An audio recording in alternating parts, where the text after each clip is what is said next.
Di Münchkinland, sebahagian daripada Oz, penduduk bandar mendapat tahu tentang kematian seorang ahli sihir jahat.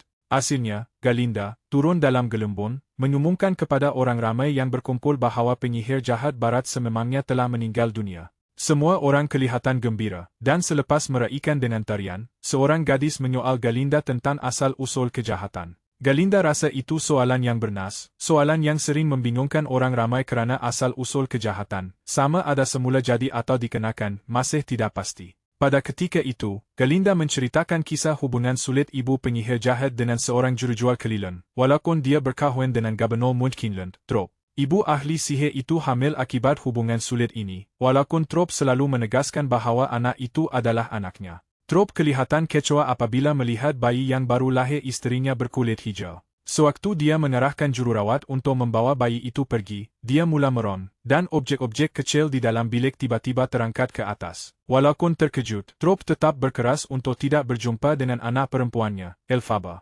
Ketika Dulcibel, pengasuhnya, membimbingnya keluar dari bilik itu, dia berjanji kepada Elphaba bahawa dia akan menjaganya. Selepas itu, Dulcibel memilih untuk menjaga dan membesarkan Elphaba sepanjang zaman kanak-kanaknya. Pada suatu petang, ketika Elphaba sedang membaca, Dulcibel memintanya untuk menjaga Nessarose yang masih kecil sementara dia melayan panggilan bapa mereka.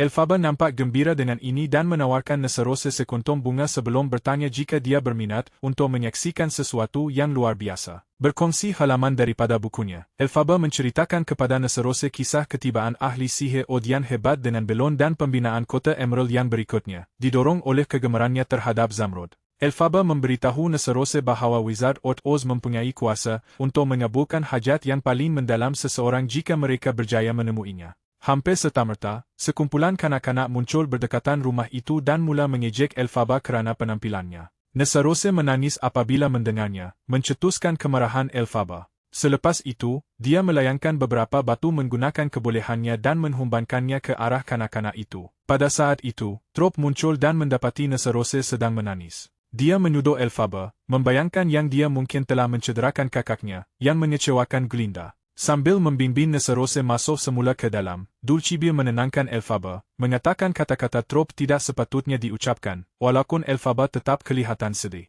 Kembali ke masa kini, Galinda nekat untuk kembali ke kota Emerald selepas menyebarkan berita kematian penyihir itu.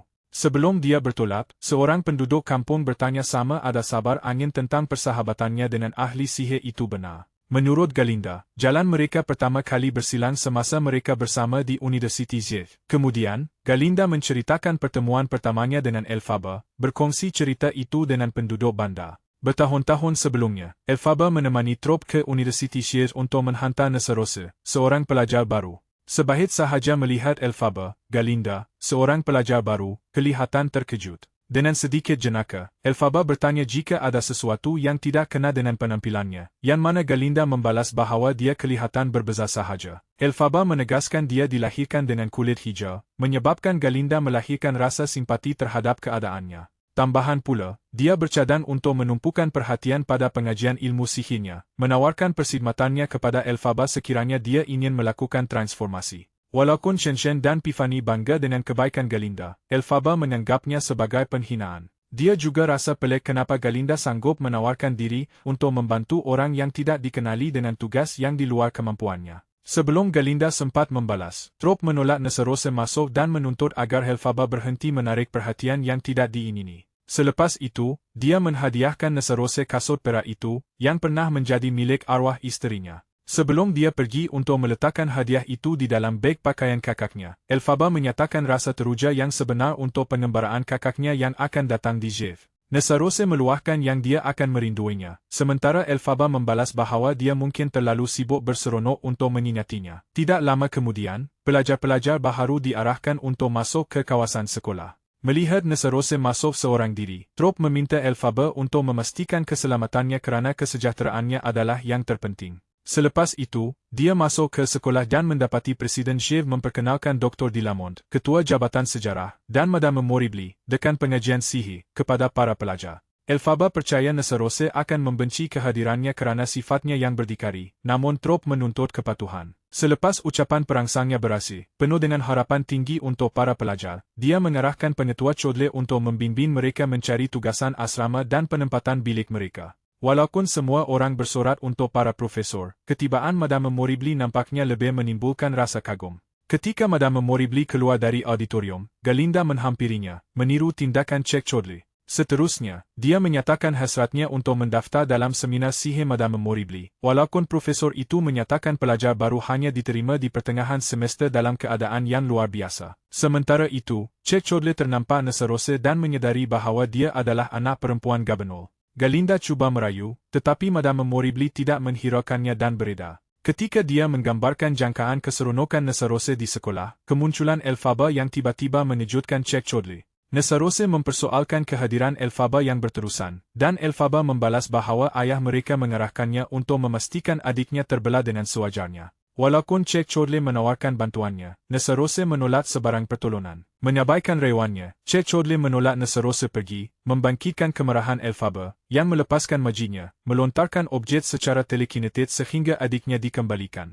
Sementara semua orang terkejut, Neserose kelihatan malu dan cepat-cepat menggerakkan kerusi rodanya menjauh. Kekecewaan Elphaba kerana merosakkan hari pertama kakaknya terganggu oleh Madame Moribli, yang mengaku bertanggungjawab, menjelaskan bahawa ia adalah pengajaran tentang menjangkakan perkara yang tidak dijangka. Setelah menyaksikan sendiri tindakan Elphaba dan sangat terkesan, dia kini ingin mengambilnya sebagai satu-satunya anak muridnya. Apabila Galinda mendekati Madame Moribli untuk bertanya tentang keadaan teman sebilik Elphaba, profesor itu tersilap anggap Galinda menawarkan diri untuk menjadi teman sebilik Elphaba. Kemudian, Madame Moribli mencadangkan agar Elphaba berkongsi bilik dengan Galinda, cadangan yang jelas memeranjatkan mereka. Sebelum sebarang pengumuman dibuat, dia beredar, memberi isyarat kepada Elphaba untuk mengikutnya. Galinda menjadi cemburu apabila terdengar Madame Moribli menyatakan hasratnya untuk Elphaba menjadi satu-satunya anak muridnya. Madame Moribli akan membincangkan perkara ini dengan Trop untuk mendapatkan persetujuannya bagi membolehkannya terus tinggal di sini. Elphaba melahirkan rasa terima kasihnya kepada Madame Moribli atas sokonannya, sambil mengakui ketidakpastian tentang sama ada dia akan terus kekal kerana kemungkinan ayahnya tidak bersetuju. Dia bertanyakan tentang kebolehan magis Elphaba dan dari mana asalnya. Elphaba kata dia tak pasti sama ada itu boleh dianggap sebagai bakat, memandangkan dia tak boleh mengawalnya. Madame Moribli mencadangkan bahawa dengan kawalan magis yang mencukupi, Elphaba boleh bertemu dengan wizard dan menjadi Grand Tizihir Baginda. Dia dengan teruja menyatakan yang dia telah mencari seseorang yang setanding dengan Elphaba selama bertahun-tahun, dan akan memaklumkan perkara ini kepada wizard. Hasilnya, Elphaba kembali ke biliknya dan mendapati Galinda telah menggunakan hampir seluruh ruang bilik itu. Elphaba membantah ketidakadilan itu, manakala Galinda mendedahkan jangkaannya untuk tugasan Soit peribadi. Hasilnya dia menunjukkan Elphaba ke tempatnya yang sederhana dan menyatakan harapannya agar teman sebiliknya itu akan bercakap baik tentangnya kepada Madame Moribli. Galinda mempertikaikan tuduhan Elphaba terhadap Madame Moribli. Selepas itu, dia mempersoalkan kebolehan Elphaba, namun tetap berdiam diri. Dengan gangguan berterusan Elphaba, dia asalnya hilang sabar dan menjerit bahawa dia tidak tahu.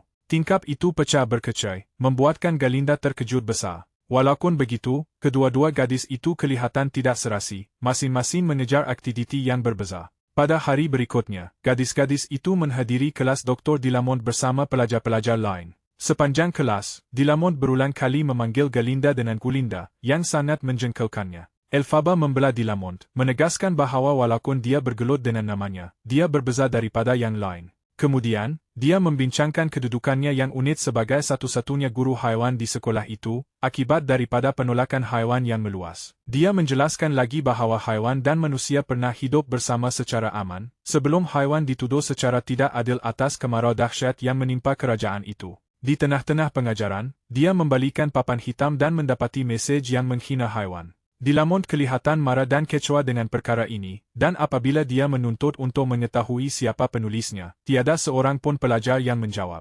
Selepas menyuruh mereka pergi, dia dengan kekoknya menyapu barang-barang dari mejanya. Sementara pelajar lain beredar, Elphaba kekal di belakang untuk membantu Dilamont mengumpulkan barang-barang. Dia beritahu dia yang dia tak wajib buat benda tu, tapi dia tetap berkeras. Kemudian, di dalam kelas Madame Moribli, ketidakupayaan Elphaba untuk melayan sekeping duit shilling membuatnya sangat kecewa. Madame Moribli meyakinkan dia bahawa menguasai kebolehannya memerlukan kesabaran. Kemudian, dia bertanya tentang kejadian dalam kelas Dilamont, dan Elphaba menjawab bahawa tindakan seperti itu adalah sangat tercela. Kemarahannya yang memuncak mengaktifkan kebolehannya, membuatkan Madame Moribli terkesan, yang menggesanya untuk terus mengasah kawalannya. Dia seterusnya menyatakan bahawa dengan kemajuan yang mencukupi, dia mungkin akan memperolehi Elphaba kepada Wizard secara peribadi. Selepas meninggalkan kelas, Elphaba perasan di Lamont meninggalkan sekolah dan secara diam-diam mengekorinya. Sebahit sahaja tiba di rumah, di Lamont membincangkan kehilangan rakan-rakan haiwannya baru-baru ini.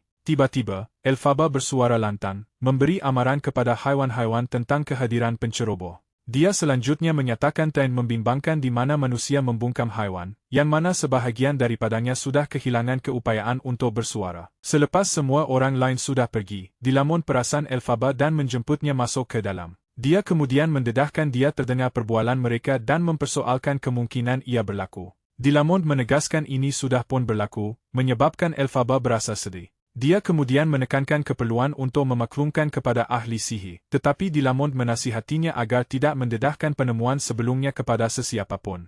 Ketika Elphaba meninggalkan rumahnya, dia bertemu putera Firo yang sedang menunggang kuda di hutan. Agak terkejut dengan warna kulitnya, dia memerhatikan wanita itu pergi, kemudian menawarkan tumpan, menyedari destinasi mereka serupa. Namun, Elphaba dengan tegas menolak cadangannya, dan memilih untuk kembali ke sekolah. Para pelajar di sekolah itu menerima berita pada pagi hari bahawa Firo akan menyertai mereka sebagai pelajar pindahan baharu. Sebahit sahaja dia terpandang gadis itu, dia kelihatan terpikat, dan gadis itu menawarkan diri untuk membawanya melawat sekitar kampus. Di dalam perpustakaan, Firo ternampak Elphaba dan melambai, tetapi dia tidak menghiraukannya. Kemudian, Firo bertanya tentang aktiviti rekreasi para pelajar, hanya untuk Galinda membalas bahawa Chef tidak menawarkan sebarang hiburan sedemikian. Firo mencadangkan untuk melawat Ballroom Ortek, tetapi Galinda memaklumkan kepadanya bahawa pelajar dilarang masuk. Ketika mereka berbual, seorang budak lelaki berdekatan, Bob, tersandung, dan Firo membantunya berdiri semula.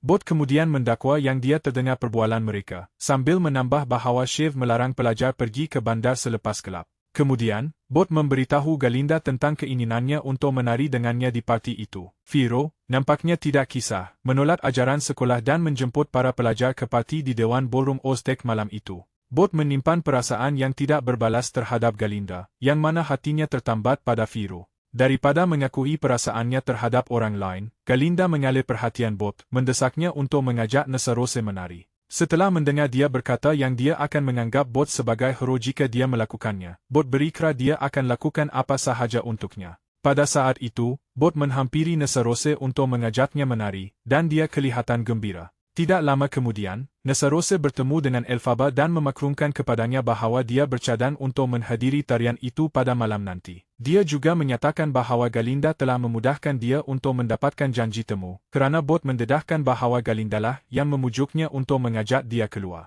Sementara itu, Shenshen dan Pifani membantu Galinda memilih gaun untuk parti itu, dengan harapan dia akan memikat Firo. Pifani menjenut sekeliling bilik, ternampak sebuah topi hitam runcing dan bertanyakan tentangnya kepada Galinda. Menurut dia, neneknya yang buat, tapi dia takkan sesekali pun memakainya. Dia mendakwa dia sepatutnya menghadiahkannya, tetapi kebenciannya tidaklah sampai begitu. Sebahit sahaja Elphaba masuk ke dalam bilik, rakan-rakan Galinda terus beredar. Pifani dan Shenshen mencadangkan agar ia diberikan kepada Elphaba, tetapi Galinda membantah. Elphaba melahirkan rasa terima kasihnya kepada Galinda kerana membantu mendapatkan teman janji temu untuk Nessarose ke parti itu. Galinda menidakkan perkara itu sebagai tidak penting, kemudian menjemput Elphaba ke parti. Elphaba kelihatan terkejut, namun Galinda menegaskan adalah tidak logik jika dia seorang sahaja pelajar yang tidak hadir. Kemudian, dia menghulurkan topi runcing itu kepada Elphaba, sambil menyatakan betapa serasinya topi itu dengannya. Tidak lama kemudian, dia melawat Madame Moribli untuk meminta pertolongan. Selepas itu, dia memberitahu Nessarose yang dia perlu mengaku sesuatu. Dia memuji kecantikannya, dan Nessarose kelihatan sangat gembira sambil dia menyanyi tentang betapa mereka berdua saling layak. Oleh kerana Galinda kelihatan gembira dengan orang lain, Bob menahan diri daripada mengakui kepada Nessarose bahawa dia tidak mempunyai perasaan yang sama. Tidak lama selepas itu, Madame Moribli muncul di majlis perayaan untuk menghadiahkan Galinda sebatang tongkat latihan. Galinda terkejut, melahirkan rasa terima kasih kepada Madame Moribli kerana mempercayai potensinya dan kerana menerimanya sebagai seorang pelajar. Moribli mengaku yang dia tak yakin dengan Galinda, mendedahkan yang Elphaba memujuknya untuk mengambil teman sebiliknya sebagai seorang pelajar. Dia menjelaskan lagi bahawa Galinda berhutang budi kepada Elphaba, yang baru sahaja tiba di majlis itu. Pada ketika itu, Elphaba masuk, memakai topi runcing, menarik perhatian ingin tahu daripada semua orang. Apabila para pelajar mengejek tarian kekoknya, Galinda, melihat kesedihannya, turut serta menari. Sebahit sahaja pulang ke rumah, mereka menceritakan betapa seronoknya mereka di parti itu. Pada mulanya, Elphaba kekal diam, tetapi kemudian dia mendedahkan rasa tidak suka ayahnya, yakin bahawa ayahnya berhak untuk berasa begitu. Memandangkan mereka nampaknya sudah selesa antara satu sama lain, Galinda mencadangkan perjanjian untuk berkongsi rahsia. Galinda bertanya tentang maksudnya, dan Elphaba mendedahkan bahawa selepas kelahirannya yang berkulit hijau, Trop cuba menghalang kejadian serupa semasa persenyawaan Nessarosa. Galinda kelihatan sedih dengan pendedahan ini, menegaskan bahawa tindakan Mike Flower, dan bukannya Elphaba, yang patut dipersalahkan. Trop memaksa isterinya yang sedang mengandung untuk menelan Mike Flower, mencetuskan kelahiran peramatan yang asalnya menyebabkan kematiannya dan kecacatan Nessarosa. Pada pagi berikutnya, apabila para pelajar masuk satu persatu untuk kelas Dilamond, Elphaba menghulurkan segenggam bunga popi kepadanya, tetapi Dilamond dengan ringkas mengarahkannya untuk duduk. Setelah semua pelajar duduk, Dilamond mengumumkan pemergiannya dari Shiz, menjelaskan bahawa haiwan kini dilarang daripada mengajar. Ketika dia diusir secara paksa, Dilamond memberitahu para pelajar bahawa mereka belum menerima kebenaran sepenuhnya. Sebahit sahaja dia pergi, Elphaba mencabar para pelajar, bertanya sama ada mereka berniat untuk kekal pasif, tetapi Chodle mengarahkannya kembali ke tempat duduknya juga. Kemudian, dia menyatakan bahawa profesor baharu mereka, Nikidi, telah menyediakan pembentangan khusus untuk mereka. Nikidi terus berjalan masuk ke kelas dan memperolehi seekor anak singa dalam sangkar kepada para pelajar. Dia kemudian menjelaskan bahawa sangkar itu mewakili ciptaan baharu yang direka untuk menghalang haiwan daripada memperoleh keupayaan bertutur. Elphaba risau dengan keadaan anak singa itu yang kelihatan ketakutan di dalam sangkar, tetapi Nikidi menepisnya sebagai perkara remeh. Elphaba meluahkan rasa kecewanya dan menggesa Galinda serta Firo untuk mengambil tindakan. Firo tertanya-tanya tindakan apa yang mungkin mereka ambil, tetapi Elphaba, dalam keadaan marah, memukul bunga popi di atas meja, mendesak mereka mesti bertindak. Tiba-tiba, bunga popi mula berpusing-pusing, dan ketika debu menyelubungi bilik itu, semua orang tertidur kecuali Elphaba dan Firo. Dia menyambar anak singa itu, dan menyatakan kepada Elphaba bahawa mereka mesti mencari tempat perlindungan yang selamat sebelum dia sempat berkata apa-apa. Selepas pelajar-pelajar beredar, Madame Moribli masuk ke dalam kelas dan mendapati mereka semua tidur. Menyedari penglibatan Elphaba, dia tersenyum sebelum menuju ke pejabatnya untuk merangka surat untuk penyihir Od. Asilnya, dia bertanya kenapa hanya dia seorang sahaja yang kebal terhadap kuasanya. Elphaba tidak menjawab, sebaliknya dia perasan calar dan membantunya membersihkan darah. Kemudian, terbongkar bahawa dia menyimpan perasaan terhadapnya, dan dia juga membalas perasaan itu. Firo cepat-cepat mencadangkan untuk memindahkan anak singa itu ke lokasi yang lebih selamat, dan Elphaba bersetuju. Elphaba kelihatan sangat sedih melihat pemergiannya, menyedari hubungan mereka mungkin hilang selamanya, walaupun perasaannya. Keesokan harinya, Elphaba dipanggil oleh Wizard Od yang memintanya untuk hadir di kota Emerald. Elphaba berasa tidak bersedia, namun Madame Moribli dengan yakin meramalkan kejayaannya. Asilnya, kereta kota Zamrud tiba, bersedia untuk membawa Elphaba ke Wizard. Sebelum dia bertolak, Galinda melawat Elphaba untuk mengucapkan selamat tinggal. Elphaba bertanya tentang Firo, dan Galinda menjawab bahawa dia berkelakuan aneh sejak Dilamond dibuang sekolah. Sambil dia merenung dalamnya kasih sayang Firo terhadap Dilamond, dia kelihatan mengucapkan selamat tinggal kepada Elphaba. Dia kemudian merenung bahawa dia telah banyak memikirkan hari mereka membantu anak harimau itu. Elphaba mengaku yang dia pun dah fikirkan hal tu, menyebabkan Galinda merenung tentang hubungan mereka sebelum meluahkan kerinduannya pada Dilamond dan keinginan untuk memperjuangkannya. Pada saat itu, dia mengumpulkan semua pelajar dan mengumumkan niatnya untuk menggunakan nama Galinda sebagai penghormatan kepada Dilamond. Hasilnya, Elphaba menaiki kereta api menuju ke kota Emerald, menjemput Galinda untuk menemaninya sebelum ia berlepas. Galinda ragu dia dijemput sebab Elphaba hanya menerima satu jemputan, tetapi kawannya menggalakkannya untuk tidak risau. Selepas itu, mereka meneruskan perjalanan ke kota Emerald sebagai satu kumpulan, dan setibanya mereka di sana, keindahan kota itu yang memukau memenuhi mereka dengan rasa kagum. Tambahan pula, mereka menyaksikan persembahan teater yang bertemakan Wizard Od, menceritakan perjalanannya untuk memenuhi ramalan yang menetapkannya sebagai satu-satunya individu yang mampu menuraikan Grimari, sebuah buku mantira. Hasilnya, seorang pengawal berut daripada Wizard membawa mereka masuk ke dalam istananya. Sebahit sahaja masuk, sebuah robot gergasi menuntut identiti mereka. Elphaba, jelas kelihatan ketakutan, hampir melarikan diri, tetapi Galinda menahannya. Sebahit sahaja dia menyebut namanya, penyihir itu muncul untuk memperkenalkan dirinya. Dia nampak gembira bertemu Elphaba, tetapi mengaku dia tidak menjangkakan kehadiran Galinda. Dia kemudian menambah bahawa dia adalah kawan Elphaba dan mereka berdua telah lama menantikan pertemuan dengannya. Tidak lama kemudian, penyihir itu mendedahkan rancangannya untuk sebuah metropolis futuristik bernama Oz masa depan. Kemudian, dia memberikan Elphaba patung kecil yang diukir menyerupai dirinya, yang diterima Elphaba dengan penuh rasa syukur. Merenung objek Zamrud itu, dia mengesahkan warnanya, mendorong Wizard bertanya jika ini perubahan yang diinginkannya. Setelah menimbangkan beberapa perkara, Elphaba menyatakan bahawa dia lebih suka dia membantu haiwan-haiwan yang terancam. Penyihir itu meluluskan permintaannya, sambil menambah dia berharap wanita itu akan membelah haiwan, kerana dia percaya setiap orang berhak peluang kedua. Pada saat itu, Chisteri, ketua pengawal monyet ahli sihir, menarik kain yang menutupi Grimari. Tidak lama selepas itu, Madame Moribli muncul di istana, menjelaskan bahawa dia tidak akan terlepas acara istimewa Elphaba itu walau apapun. Elphaba dan Galinda, terpegun dengan pemandangan itu, menghampirinya. Madame Moribli meyakinkan Elphaba dia tidak perlu tergesa-gesa membacanya, tetapi Elphaba berkeras untuk mencuba. Di luar dugaan semua orang, Grimari itu terbuka ketika Elphaba menghampirinya, membuat Madame Moribli dan Wizard benar-benar terkejut.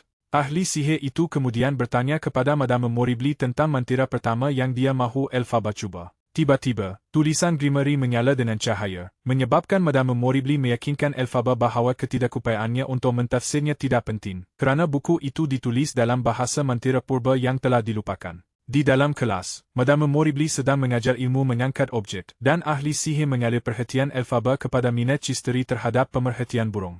Sebelum sempat bersuara, Elphaba sudah mula membaca perkataan-perkataan itu dengan mudah, membuatkan Madame Moribli sangat terkejut. Sebahit sahaja mantra dibaca, Chisteri meronta-ronta dalam kesakitan. Elphaba risau dengan apa yang sedang berlaku, tetapi Madame Moribli meyakinkannya bahawa ia hanyalah fasa peralihan. Tiba-tiba, Chisteri dengan susah payah membuka sayapnya dan terbang melayang ke siling. Puan Moribli menegaskan bahawa mantra dari Grimari adalah tidak boleh diubah. Melihat Chisteri rebah, Elphaba yang terkejut merayu kepada Madame Moribli untuk membatalkan mantranya. Elphaba terkejut dengan berita itu, tetapi apabila melangkah ke koridor, dia berdepan dengan pemandangan pengawal monyet bersayap yang dengan kekoknya cuba terbang. Walaupun Elphaba terkejut dengan tindakannya, Madame Moribli nampaknya gembira, menyatakan bahawa monyet terbang itu akan menjadi pengintip yang berkesan. Dengan riak wajah terkejut yang ketara, Elphaba berpaling untuk pergi, dan Wizard dengan pantas menjelaskan bahawa Madame Moribli bermaksud untuk menyampaikan bahawa monyet-monyet itu akan bertindak sebagai pengintai, membantu mereka mengesan kelakuan haiwan yang luar biasa di seluruh kerajaan. Pada mulanya, Elphaba gagal memahami motif mereka, tetapi dia kemudiannya mendapati bahawa penyihir itu telah mengatur peningkatan permusuhan terhadap haiwan. Menurut ahli sihir, menyatukan rakyat jelata menentang musuh bersama adalah kaedah terbukti untuk menekalkan ketenteraman, manakala Madame Moribli menambah bahawa rancangan mereka asalnya akan memberi manfaat kepada Elphaba.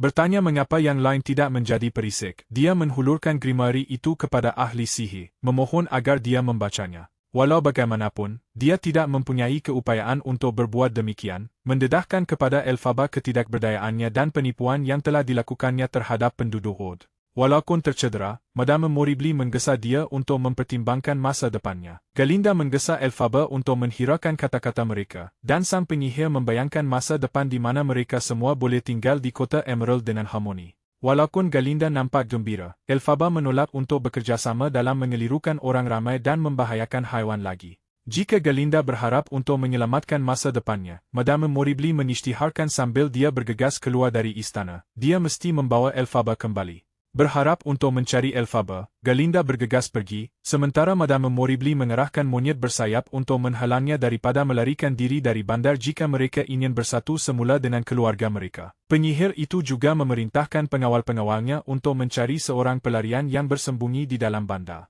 Hasilnya, monyet-monyet itu berjaya menemukan Elphaba, namun, ketika dia cuba melarikan diri, Galinda muncul dan berkeras dia kembali untuk memenuhi tuntutan penyihir itu. Oleh kerana Elphaba mengabaikan nasihatnya, dia melarikan diri dan menaiki belon udara panas. Galinda kemudian menyusul, tetapi pengawal yang memasuki bilik memaksa Elphaba untuk segera mengalihkan belon itu dari istana, di mana ia asalnya rosak.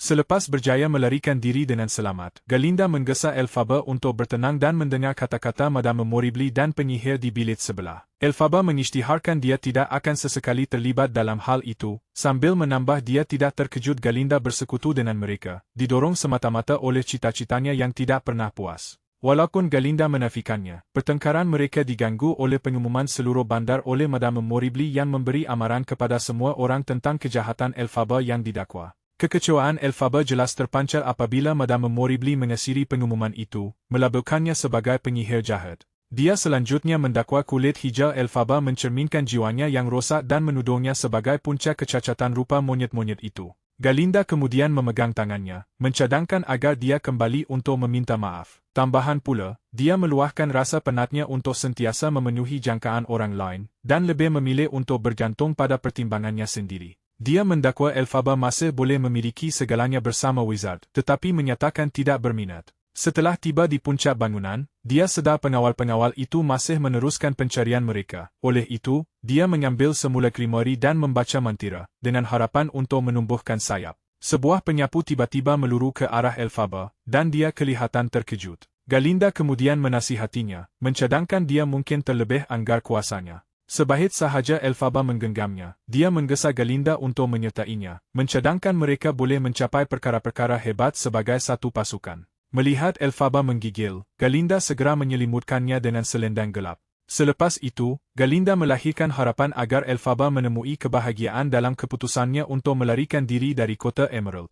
Elphaba turut merasakan perkara ini, dan ketika pengawal menyerbu bilik itu, mereka melarikan diri bersama. Untuk mengelak daripada ditangkap, dia melompat keluar tingkap dan menjunam ke arah tanah. Sayangnya, pengawal menangkap Galinda, dan walaupun Elphaba merayu supaya mereka melepaskannya, mereka menyabarkannya. Gelombang trauma zaman kanak-kanaknya menerjah dirinya, dan dia membayangkan melihat dirinya yang lebih mudah terpantul di cermin. Apabila dia mencapai cermin, penyapu itu tiba-tiba aktif, membolehkan Elphaba terbang kembali ke istana dalam usaha untuk menyelamatkan Galinda. Walaupun pengawal terus menahannya, dia melarikan diri beberapa saat sebelum monyet-monyet itu menyerang. Serentak, ketika Nessarose sedang melawat, trop rebah akibat serangan jantung sebahit sahaja mendengar pengumuman Madame Moribli. Sementara itu, Madame Moribli mengerahkan pengawal untuk membebaskan Galinda, lalu memeluknya sebahit sahaja mereka menurut perintah. Firo meninggalkan sekolah dengan menunggang kuda. Beberapa saat kemudian, Elphaba muncul semula di langit, mengisytiharkan kekebalannya di seluruh Od. Sebahit sahaja dia bersuara, dia menenggelamkan bandar ke dalam kegelapan, dan jelas kelihatan muka tokoh sakti menjadi pucat. Latar belakang Elphaba mendedahkan bahawa dia bukanlah penjahat seperti yang disangka semua orang. Madame Moribli dan penyihir Oz adalah antagonis dalam naratif ini, mencari bantuan Elphaba untuk menganiaya haiwan-haiwan di Od. Oleh kerana Elphaba enggan mematuhi, dia terpaksa mencuri Grimoire dan melarikan diri dari kerajaan itu.